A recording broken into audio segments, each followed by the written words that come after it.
Bien, merci. Merci de l'honneur que vous m'avez fait en m'invitant ce matin à parler sur la question de la Constitution. Je ne vous remercierai pas de tout ce que vous avez dit sur moi, l'un et l'autre, parce que tout ce qu'ils ont dit est faux. Il ne faut pas les croire. Ma fille, qui est en terminale, a pour sujet, donc un sujet de philosophie, pour les vacances de la Toussaint, le sujet de philosophie, c'est les mots peuvent-ils cacher les choses? Alors vous voyez, des mots qui ont été dits ce matin, vous les divisez par 2, par 3, par 4, en tous les cas pour moi, pour vous aviez, non, mais pour moi vous divisez, et l'intérêt de diviser tous les propos aimables qui m'ont été adressés, c'est que ça permet de diviser aussi l'émotion que je peux avoir après avoir entendu ces compliments pour pouvoir vous parler plus librement, plus tranquillement du sujet qui nous intéresse et qui est celui de la Constitution dans l'état de droit. Je partirai finalement de ce qu'a dit Marc à l'instant en rappelant votre surprise lorsque on a abordé la question des constitutions au moment des transitions. Vous avez dit, mais finalement, vous avez posé cette question surprenante, pourquoi rédige-t-on des constitutions, pourquoi faut-il rédiger une constitution dans les périodes de transition? Et pour nous juristes, pour nous constitutionnalistes, enfin pour nous, disons pour moi, constitutionnaliste, je ne vais pas parler pour l'ensemble des collègues, mais pour moi, constitutionnaliste, c'est également une surprise. C'est une surprise et c'est même quelque part incompréhensible. Il doit y avoir quand même autre chose à faire que du droit lorsqu'on fait la Révolution. Et pourtant, vous avez raison de constater que ce soit au Portugal en 1974, que ce soit en Espagne après la mort de Franco, que ce soit après la chute des colonels. Chaque fois, quand les capitaines portugais prennent le pouvoir, la première chose, le soir de la prise du pouvoir, ils disent « on va faire élire une assemblée constituante pour rédiger une constitution ». Bon. La Tunisie, on en parlera. La première chose qui était faite après le départ de Ben Ali, il faut faire une nouvelle constitution. Bon. Alors évidemment, nous aussi, Français, on a l'expérience. On fait la Révolution en 1789 et la première chose que l'on fait après le 14 juillet, c'est entamer la rédaction d'une constitution. On pourrait penser qu'il y a autre chose à faire que de rédiger une constitution, je ne sais pas, donner du pain aux gens, améliorer les conditions de vie, mais bon, le droit, pourquoi? Donc c'est une surprise, y compris pour nous. Cet empressement, qu'est-ce que ça veut dire? Que lorsqu'on fait une révolution, on s'empresse de vouloir rédiger une constitution. Alors, je n'interviendrai pas sur ce sujet parce que je pense que ce sera le propos de Xavier, mais je suis parti de cette interrogation. Je partage votre surprise en tant que juriste. Et je partage aussi la surprise inverse de Marc, qui est que, une fois qu'on s'est empressé de rédiger une constitution, on s'empresse de le regretter. On s'empresse de le regretter puisque, tu l'as dit Marc, aujourd'hui s'élèvent partout des propos, des discours qui visent à mettre de côté la Constitution, ou qui visent à contourner la Constitution. C'est vrai en Pologne, c'est vrai en Hongrie, c'est vrai en France.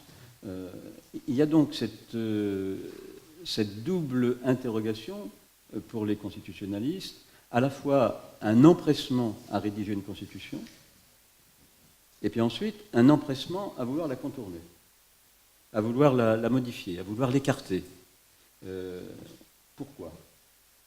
Pourquoi ces deux tendances contradictoires? Pourquoi cet appel à la Constitution et pourquoi ce rejet de la Constitution? Dans des temporalités différentes, on y reviendra sans doute, dans des temporalités différentes, mais parfois assez proches. Je me souviens par exemple que les capitaines portugais, après avoir annoncé le soir même de la Révolution qu'ils allaient faire élire une assemblée constituante, l'ont immédiatement regretté, et ont retardé le plus loin possible l'élection de l'Assemblée constituante, et la Constitution n'a été rédigée, enfin, adoptée qu'en 1976.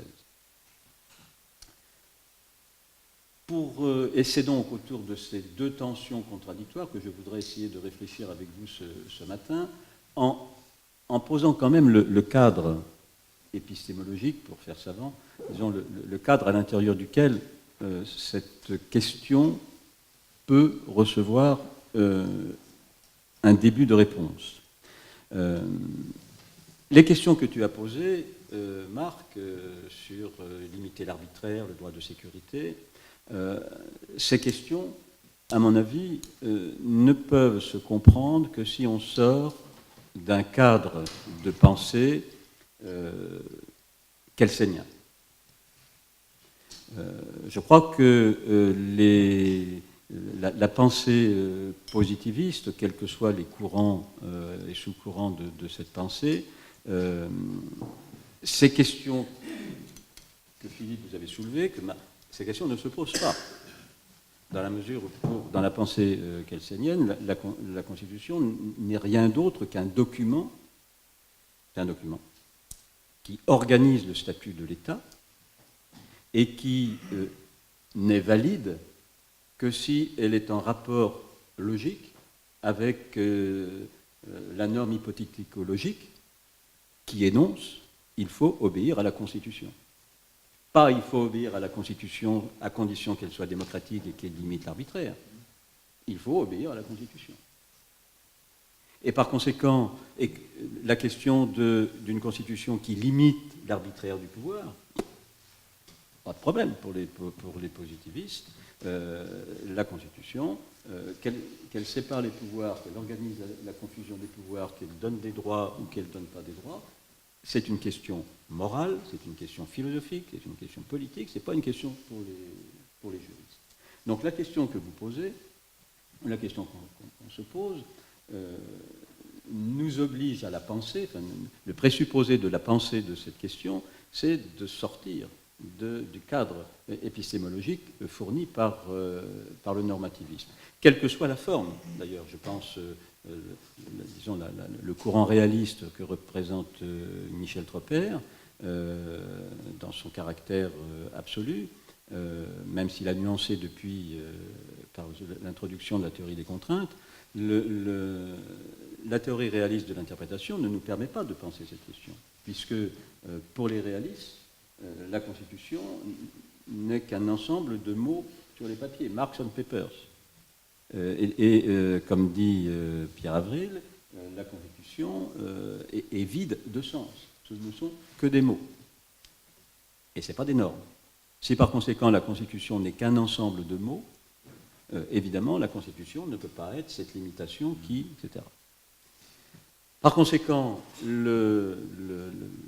la pensée, pour qu'on s'empresse, pour qu'on veut une Constitution, et pour qu'ensuite on dise zut, on a fait une Constitution, ça nous gêne, pour essayer de raisonner sur cette problématique-là, je crois qu'il faut sortir du cadre de pensée que nous fournit le positivisme, le normativisme dans toutes ces écoles. Et donc sortir et proposer un autre cadre de pensée. Et c'est là, effectivement, tu l'as rappelé, Marc, que j'essaie de proposer une autre catégorie à partir de laquelle penser le problème, c'est-à-dire la Constitution.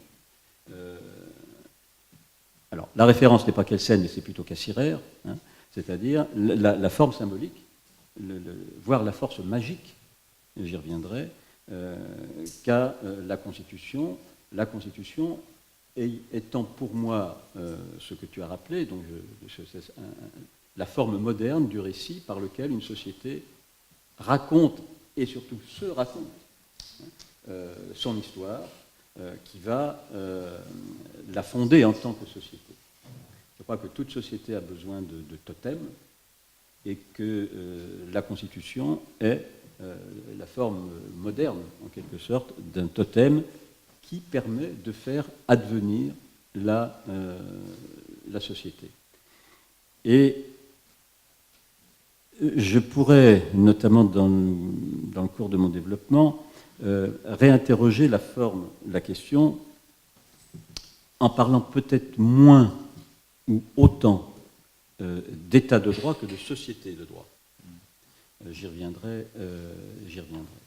Autrement dit, la conception, pour rentrer dans la discussion, je vois la Constitution dans sa prétention symbolique à constituer, au sens fort du terme, à constituer la société en tant que société. Il y a une dimension magique dans la Constitution, et magique au sens, puisque tu parlais de Noël, donc je parlais les contes, magique au sens de Blanche-Neige. Hein, la Constitution, c'est un miroir magique. Dans le sens de Blanche-Neige, c'est-à-dire c'est ce miroir qui parle, hein, la reine qui demande au miroir si elle est belle, c'est la plus belle, et le miroir lui parle.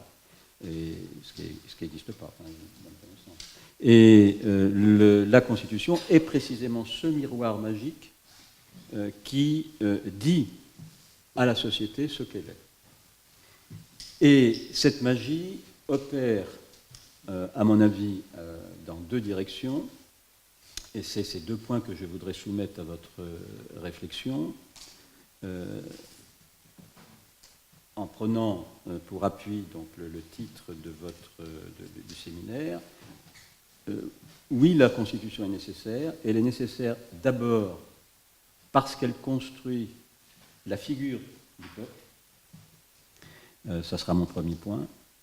Et deuxième point, oui, la Constitution est nécessaire parce qu'elle construit l'espace de l'exercice des droits des citoyens. Autrement dit, sans Constitution, il n'y a pas de peuple. Et sans Constitution, il n'y a pas un espace où le peuple peut exercer ses droits.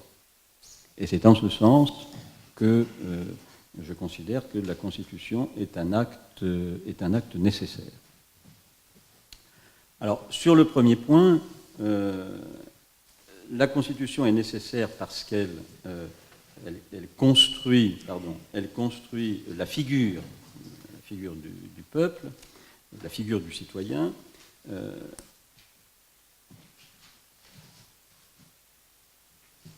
Il faut, je crois, un minimum d'explication dans la mesure où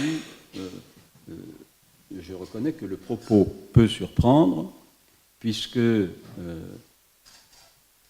on a l'habitude d'entendre l'inverse. C'est le peuple qui construit la Constitution.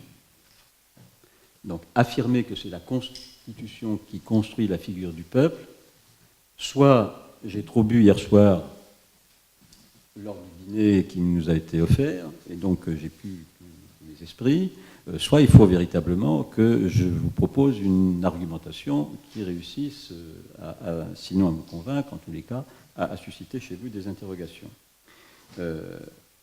D'où deux questions. En quoi la Constitution construit la figure du peuple? Et, si oui, quelle figure construit-elle? En quoi la Constitution construit le peuple? D'abord, elle construit le peuple parce que je pense que le peuple n'est pas une donnée naturelle. Le peuple n'est pas une donnée immédiate. C'est une construction. Lorsque, et si je voulais prendre une formule, j'emprunterais à Simone de Beauvoir, hein, on ne naît pas femme, on le devient. Je dirais, on ne naît pas citoyen, on le devient. On ne naît pas citoyen parce qu'on est, je dirais, on est individu, on est personne, on est, humanité évidemment, hein, on est être humain. Et on est être humain dans des conditions sociales, culturelles, politiques, économiques particulières. On est dans des communautés, dans des espaces géographiques, et l'individu est un individu qui est pris dans ses déterminations sociologiques. Et si on en restait à ce moment-là de l'histoire des sociétés, nos sociétés seraient construites sur le communautarisme, sur les inégalités qui sont celles de notre naissance. La Constitution est précisément cette scène symbolique qui nous permet de sortir de nos déterminations sociales, pour aller vite, et qui nous fait nous représenter, non pas dans nos inégalités sociologiques, mais qui nous fait nous représenter comme des êtres égaux entre eux. Quand les révolutionnaires de 1789 affirment dans l'article 1er de la Déclaration « Les hommes naissent et demeurent libres et égaux en droit », ils ne sont pas complètement fous. Ils savent très bien qu'en fait, il y a des inégalités. Il y a des inégalités. Et ce que les révolutionnaires affirment, c'est justement la symbolisation que provoque le droit. C'est le droit, c'est la Constitution qui va permettre de nous représenter, vous parliez de représentants, de représentation, nous représenter comme des êtres égaux. S'il n'y a pas de Constitution, il n'y a pas ce miroir qui nous dit, voilà, quel que soit votre sexe, quelle que soit votre couleur de peau, quelle que soit votre religion, quelle que soit votre origine sociale, nous sommes tous égaux. La Constitution est donc ce texte qui nous fait sortir de nos déterminations et qui nous pose comme citoyens, qui nous fait passer, c'est pour ça que je dis on ne naît pas citoyen, on le devient, qui nous fait passer de la qualité d'être humain à la qualité de citoyen, qui nous fait passer de la qualité d'habitant, de peuple, ou comme disent les journalistes aujourd'hui, les gens pensent que, les gens, oui, les gens, non, moi je parle du citoyen. Passer de la qualité de gens à la qualité de citoyen, c'est précisément la Constitution qui nous le permet. Cette compréhension-là, évidemment, heurte, je le disais tout à l'heure, heurte le sens commun. Heurte le sens commun, mais le sens commun savant. Je veux dire, si je me réfère à Sieyès, Sieyès m'enverrait immédiatement en enfer, non seulement parce que c'est un abbé, mais parce que je dis des aberrations par rapport au tiers-État. Parce que ce que dit Sieyès, c'est qu'il y a d'abord le peuple, il y a ensuite la Constitution, et après il y a les lois. Et, dit Sieyès, si on sort de cette logique-là, on ne peut tomber que d'absurdité en absurdité. Donc je suis absurde. J'ai une pensée absurde, puisque moi je pense l'inverse. Je renvoie aussi, alors avec évidemment, il ne faut pas tout mélanger, mais on retrouve par exemple chez Carl Schmitt le même raisonnement. Carl Schmitt se réfère beaucoup à Sieyès en considérant que Sieyès est le père de cette théorie du peuple comme pouvoir constituant. Alors évidemment, la conception du peuple chez Schmitt et chez Sieyès n'est pas la même. Elle est ethnique chez Schmitt et elle est une donnée naturelle chez Sieyès, mais il y a cette idée que il y a d'abord le peuple. Or, je pense que c'est l'inverse, c'est-à-dire je pense que c'est la Constitution et peut-être plus le processus constituant, c'est-à-dire le moment plus ou moins long, au cours duquel une société discute de sa constitution, que la société prend conscience qu'elle forme un tout. Si on prend l'origine latine de constitution, c'est cum, avec, et institution, établir. J'établis avec. Autrement dit, la Constitution, c'est ce texte qui fait lien. cum avec. Alors, je sais que c'est très critiqué. Par exemple en France, par un philosophe qui s'appelle Jacques Rancière, et qui a une conception que j'appelle, moi, ajuridique, voire anti-juridique.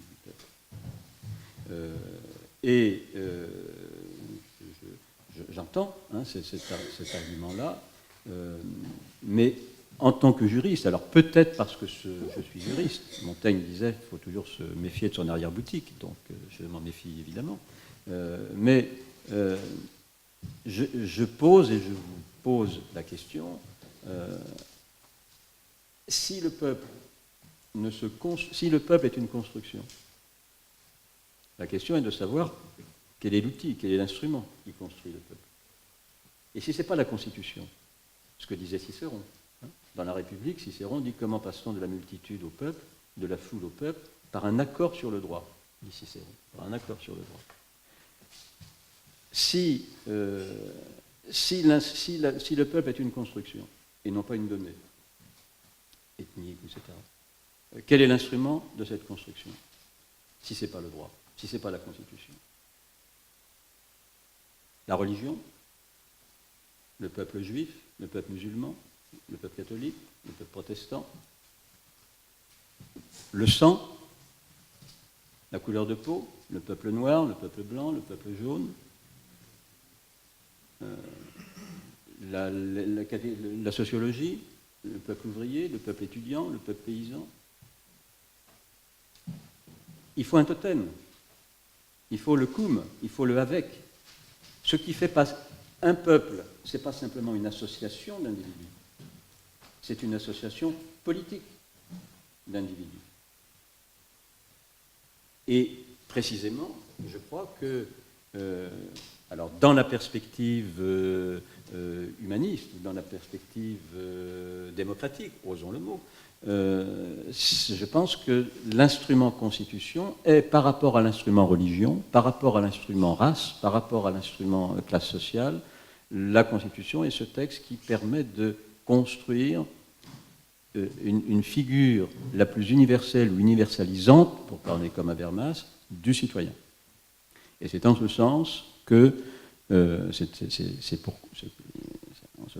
considère la Constitution comme un instrument absolument nécessaire pour la construction de la figure du citoyen. Tous les pays, tous les États où les discussions, par exemple en Libye, je crois qu'il y a des discussions sur faut-il une constitution ou pas, et en Libye, ils disent non, il ne faut pas de constitution parce que c'est la religion qui donne la figure du peuple. Alors si c'est la figure du peuple, évidemment, si c'est la religion qui donne la figure du peuple, ce ne sera pas la même figure que si c'est la constitution qui le donne. Et on a eu... Tu m'arrêtes, si, parce que quand je commence à parler, je n'arrive plus à... on a eu en France, après le meurtre, enfin les assassinats de Charlie Hebdo, on a eu donc un défilé, je crois que le 12 ou 15 janvier, je ne sais plus, et alors je vais mettre entre guillemets, les gens ont défilé avec derrière un slogan qui était le suivant, et qui était repris par tout le monde, le slogan c'était « Je suis juif, je suis musulman, je suis chrétien, je suis flic et je suis Charlie ». Et qu'est-ce qu'il disait là sans le savoir ou en le sachant, mais c'est précisément ça la magie de la Constitution, il faisait du droit constitutionnel. Il faisait du droit constitutionnel certainement de façon plus intelligente que nous, les professeurs, même si on est des excellents constitutionnalistes. Parce qu'il nous disait quoi? Il nous disait le principe d'égalité. Il nous disait le principe d'égalité, c'est-à-dire un principe d'égalité non dans sa conception jacobine ou unitaire, pour reprendre la discussion qu'on a eue hier soir, hein, mais la diversité et l'unité. C'est-à-dire, ce n'est pas parce que nous sommes les uns juifs, les autres musulmans, les autres chrétiens, etc., que ça nous empêche d'être Charlie, c'est-à-dire de se retrouver dans quoi? Dans le droit, c'est-à-dire la liberté d'expression. Je suis Charlie, ça voulait dire je suis pour la liberté d'expression. Ça ne veut pas dire je suis pour ce qui est écrit dans Charlie.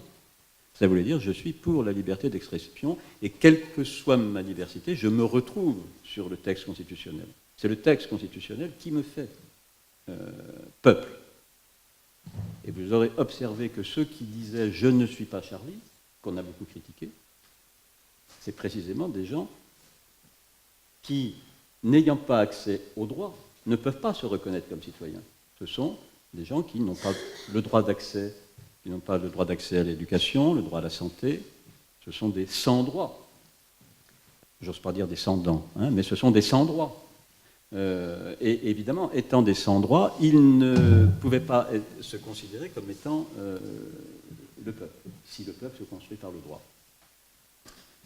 Donc l'importance du droit, et notamment de la Constitution, dans cette construction de la figure du citoyen. La question étant de savoir, si on me suit dans cette démarche, de savoir quelle est la figure du peuple, quelle est la figure du peuple que construit la Constitution. Si la Constitution construit le peuple, de l'état de droit, quelle est cette figure du peuple que donne à voir la Constitution? L'idée que je défends, et donc que je soumets à votre discussion, encore une fois, je crois qu'on est dans un séminaire, donc tout ça est évidemment à débattre, l'idée que je sous-tends est que la Constitution a cette propriété de donner à voir une double identité du peuple. Une double identité du peuple, c'est-à-dire une identité du peuple, alors que je peux matérialiser si j'avais à l'écrire. C'est-à-dire une double identité du peuple, le peuple écrit avec un grand P et le peuple écrit avec un petit p. Le peuple écrit avec un grand P, c'est par exemple ce que nous dit le Conseil constitutionnel dans sa décision du 9 mai 1991, à propos d'une loi sur la Corse, où le Conseil constitutionnel censure l'article de la loi qui reconnaissait un peuple corse, au motif, je cite de mémoire, mais tu me corriges, au motif que le concept juridique de peuple a valeur constitutionnelle au regard du texte, etc. Autrement dit, la première identité du peuple, c'est d'être un concept. Il le dit, c'est le Conseil. C'est un concept juridique. C'est-à-dire une idée, une notion, un être abstrait. Et c'est cet être abstrait, le concept, qui est le titulaire de la souveraineté. Et c'est la raison pour laquelle on ne peut pas diviser. Un concept ne se divise pas. Donc on ne peut pas diviser entre des peuples bretons, occitans, etc. Il y a donc, effectivement, dans toute constitution, cette première figure, en quelque sorte, donnée par la Constitution du peuple, l'être abstrait. Et je pense que tous nos systèmes constitutionnels, j'exagère en disant tous, ne serait-ce que parce que je ne les connais pas tous, mais enfin tous ceux que je connais, reposent uniquement sur cette figure-là du peuple. Le peuple comme concept, avec évidemment la conséquence de prendre comme référence cette figure-là du peuple, qu'il faut nécessairement des représentants, puisqu'un concept ne parle pas. Enfin, moi je n'ai pas vu pour l'instant. Un concept ne parle pas, donc pour faire parler un concept, il faut des représentants. Et donc si on a comme référent des systèmes constitutionnels uniquement cette figure-là du peuple, évidemment, on va vers un système représentatif.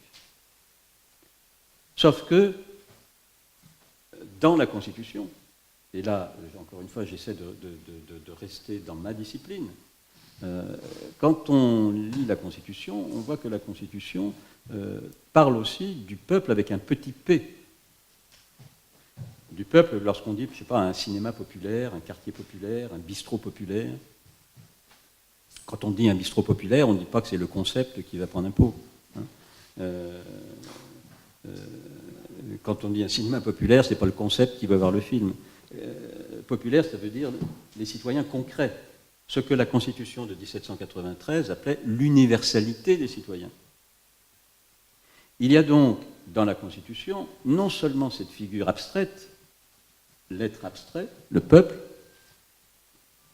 mais il y a aussi ce qu'on peut dire le petit peuple, c'est-à-dire les citoyens concrets, physiques, qui existent. Quand la déclaration de 1789 en parle, de 1789, oui, on lit dans la déclaration « tout homme a la présomption, doit bénéficier de la présomption d'innocence ». Ce n'est pas le concept qui doit bénéficier de la présomption d'innocence, c'est la personne physique. Lorsque la déclaration, le préambule de 1946 parle, dit « tout travailleur a le droit de », la nation doit protéger l'enfant, la femme, le vieux travailleur, le droit à la santé. Le droit à la santé, il n'est pas donné au concept. Le droit à la santé, il est donné aux citoyens concrets. Il y a donc, et si je prends l'article 6, mais je pourrais continuer évidemment les exemples, la liberté d'aller et venir, ce n'est pas le concept, c'est les personnes. Quand l'article 6 dit tous les citoyens participent personnellement ou par leurs représentants à la formation de la volonté générale, le personnellement renvoie bien aux citoyens physiques, concrets, à côté de la représentation dont on a besoin parce qu'il y a l'autre peuple, être abstrait. Autrement dit, la Constitution non seulement construit le peuple, il ne peut pas y avoir donc la Constitution construit le référent de ce qui va permettre la construction ensuite de la société ou de l'État, mais en plus, la Constitution offre cette double identité. Et la question qui est posée, je crois, est de savoir comment s'articule. Enfin, est-ce qu'il est possible d'articuler ces deux figures du peuple, l'être abstrait et les citoyens concrets? On voit bien, si vous voulez, si je défile dans son caractère un peu brutal ces deux figures, la première figure de l'être abstrait conduit à la démocratie représentative, la deuxième figure construit à la démocratie directe. On n'a pas besoin de représentants puisque les citoyens existant réellement, concrètement, ils n'ont pas besoin de représentants, ils décident eux-mêmes. Mais est-ce que, comme dirait Bachelard, on ne tomberait pas d'une erreur dans l'autre en donnant finalement, en disant où c'est tous les représentants, où c'est tous les citoyens concrets qui existent. Est-ce que, et c'est donc l'hypothèse que je formule avec l'idée de démocratie continue, est-ce que la démocratie continue, ce n'est pas précisément un effort, un horizon, une tentative, un essai, d'articuler ces deux figures du peuple sans que l'une écrase l'autre, parce que peut-être que l'équilibre d'un État ou d'une société tient à faire vivre ces deux figures et non pas à les écraser. Voilà pour le premier point. Tu me dis combien il me reste de temps? 5 minutes il me reste? Ah, là, ça ne va pas le faire. Là. Le deuxième point que je voulais aborder avec vous, c'est que la Constitution est nécessaire parce elle construit l'espace, justement, d'exercice de cette citoyenneté, l'espace d'exercice de ce peuple. D'accord.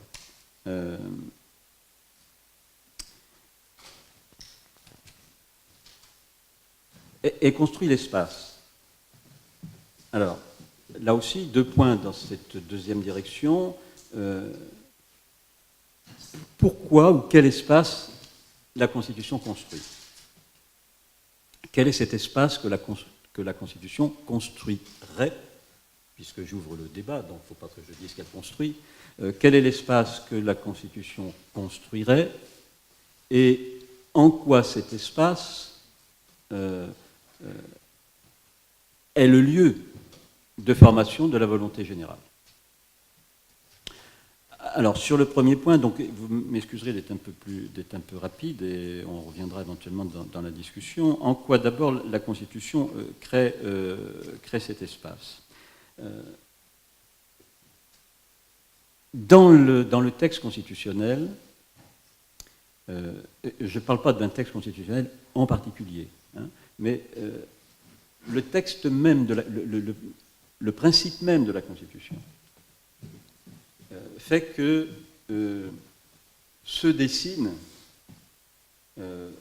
l'espace des représentants, le Parlement, le gouvernement, le chef de l'État, et je n'ai pas dit président de la République, c'est peut-être le roi, donc le chef de l'État. Donc la Constitution organise les pouvoirs, l'espace politique.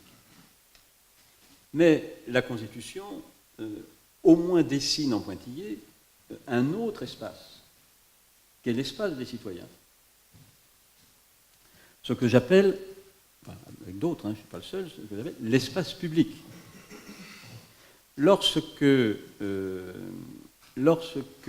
la déclaration de 1789 est écrite, si on relit le préambule de la déclaration de 1789, ce qu'il y a avant les articles, que disent les révolutionnaires? Ils expliquent pourquoi ils rédigent une déclaration des droits. Leur réponse, c'est « on rédige ces déclarations afin de permettre, je cite, aux membres du corps social, donc vous voyez, pas à l'être abstrait, aux citoyens concrets, pour permettre aux membres du corps social de comparer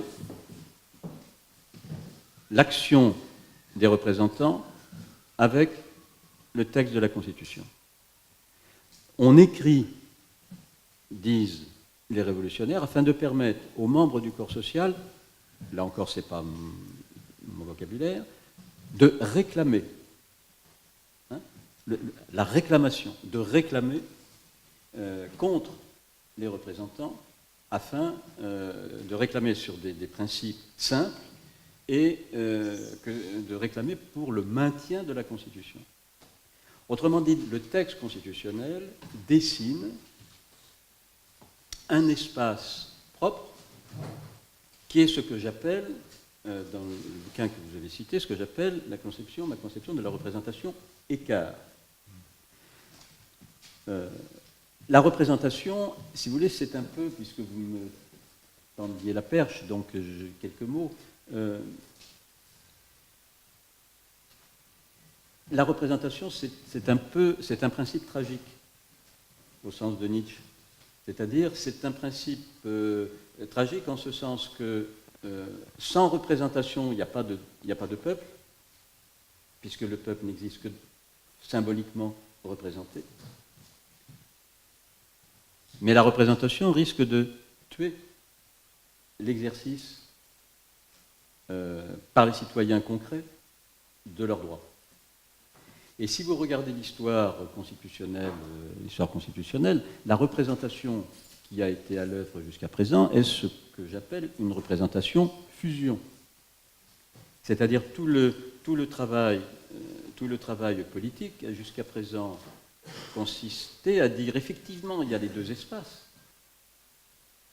On veut bien reconnaître les deux espaces, mais ces deux espaces doivent fusionner. Et il y a un discours que j'ai retrouvé par hasard, en discutant avec des collègues historiens, c'est eux qui m'ont fait retrouver ce discours tenu par Louis XV en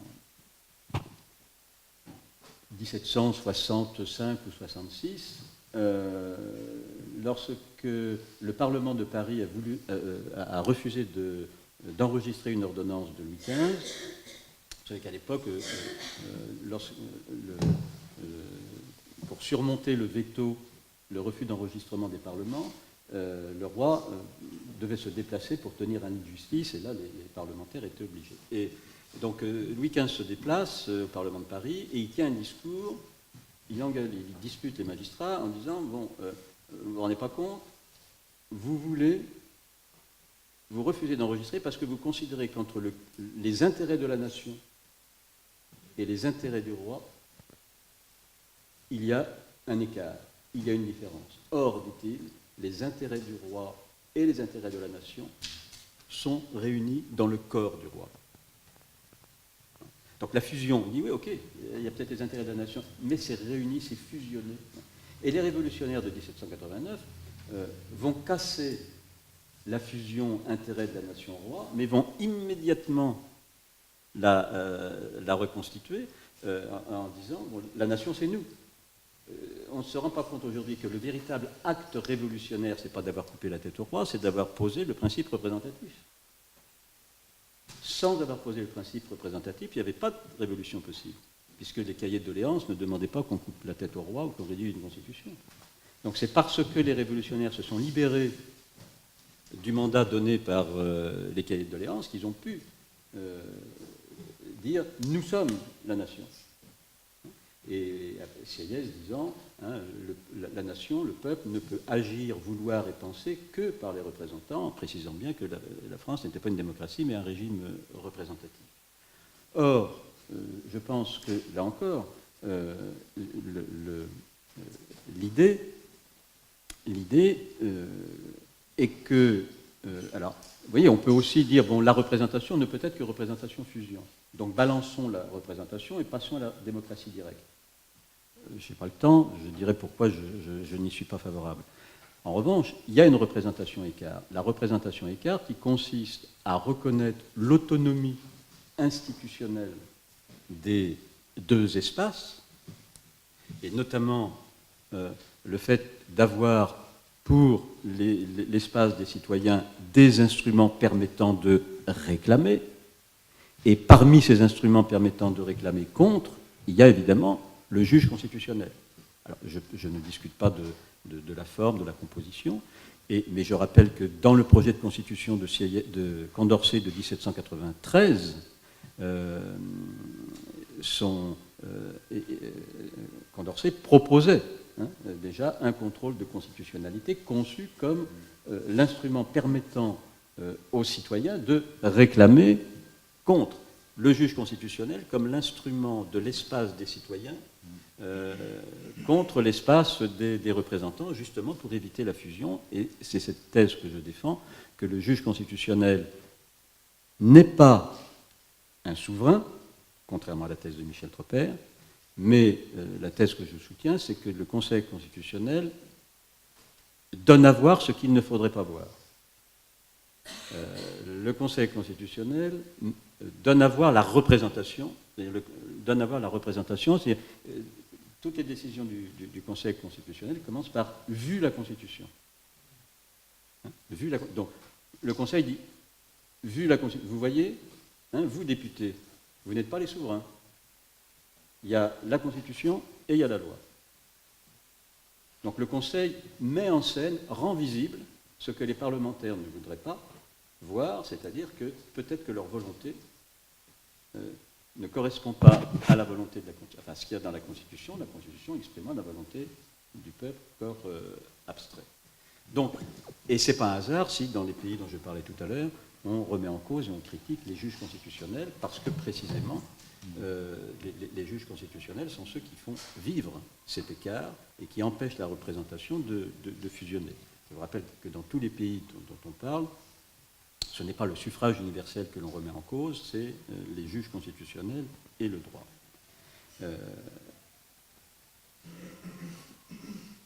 Je n'ai pas le temps, mais je le dis quand même, cette conception-là de l'espace, de l'espace public des citoyens construit par la Constitution, c'est cette conception-là qui me conduit peut-être à préférer l'idée de société de droit que d'état de droit. Et là encore, en raisonnant en termes de juriste, je crois. C'est-à-dire que si je prends comme référence, si mon terrain, comme disent les sociologues, si mon terrain c'est le texte, le texte pour un juriste, c'est, en français en tous les cas, c'est la Déclaration des droits de l'homme. Alors l'article 16 de la Déclaration des droits de l'homme dit « toute société qui ne sépare pas les pouvoirs, ne garantit les droits, n'a point de constitution ». L'article 16 ne dit pas « tout État ». L'article 16 dit toute société. Donc l'objet de la Constitution, ce n'est pas l'État, c'est la société. Et vous voyez ce à quoi ça implique. C'est-à-dire qu'il ne suffit pas de séparer le pouvoir exécutif du pouvoir législatif du pouvoir judiciaire. Ça, on aura séparé les pouvoirs de l'État. Mais si l'objet de la Constitution, c'est la société, à ce moment-là, il faut aussi séparer les pouvoirs de la société. Le pouvoir économique du pouvoir politique, le pouvoir financier du pouvoir audiovisuel, le pouvoir religieux du pouvoir politique. Donc le travail des constitutionnalistes ne s'arrête pas à séparer les pouvoirs de l'État, sauf à considérer que l'objet de la Constitution, c'est l'État. Mais si l'objet de la Constitution, c'est la société, la question de la prolongation de cette exigence de trouver le pluralisme, voir les thèses, par exemple, de Michael Balzer, pour reconnaître l'autonomie institutionnelle des différentes sphères de la cité, ou des différentes cités de justice, me paraît important. Dernier point,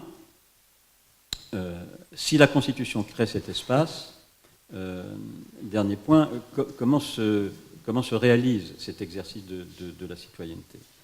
À mon avis, il se réalise, mais là je n'insiste pas, le fait de penser la Constitution comme créateur, comme créatrice de cet espace public où les citoyens exercent leur liberté, met en avant deux points, le temps et la réflexivité. Le temps, dans la mesure où l'espace public est un espace où on délibère et par conséquent où on discute et par conséquent où on met du temps pour arriver à élaborer la proposition normative. On confronte l'émotion d'un événement au temps long des valeurs constitutionnelles. Peut-être que c'est affreux d'apprendre qu'un récidiviste est sorti de prison et a commis un autre crime. Peut-être que c'est affreux, mais il y a des principes constitutionnels. Peut-être que c'est affreux que mais il y a des chances de nationalité, pas la peine de changer la Constitution, il y a des principes. Donc, la délibération, l'espace public est un espace du temps long par rapport au temps court de l'émotion que peut représenter l'espace politique. Et puis, le dernier point, c'est la réflexivité, c'est-à-dire les valeurs constitutionnelles, le code, en quelque sorte, de la communication constitutionnelle, si je réfère, de l'agir communicationnel, pour référer à Habermas, c'est de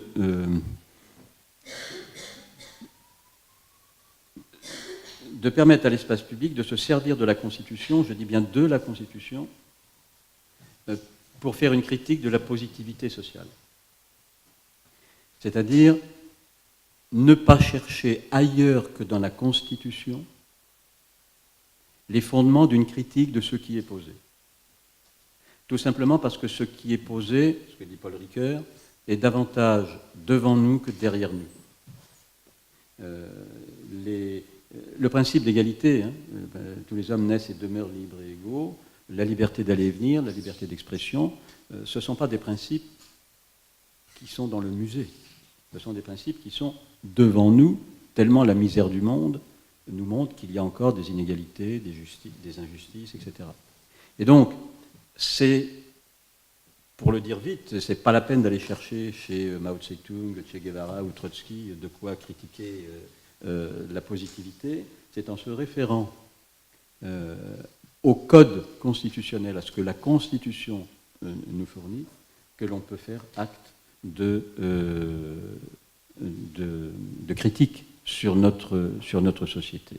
Alors vous voyez en quoi je considère la Constitution comme étant un texte nécessaire pour construire un peuple, la figure du peuple est nécessaire parce qu'elle construit l'espace à l'intérieur duquel le peuple va être finalement, sinon l'auteur, en tous les cas, un des acteurs de l'affirmation de la volonté générale. Il peut peut-être y avoir un État sans constitution, mais s'il y a un État sans constitution, comme disait Nietzsche, ça sera un monstre froid. Ce qui donne de la chaleur et de la vie à un État, sinon à une société, c'est précisément le texte constitutionnel. Je vous remercie en vous demandant d'excuser le caractère un peu long de nos propos.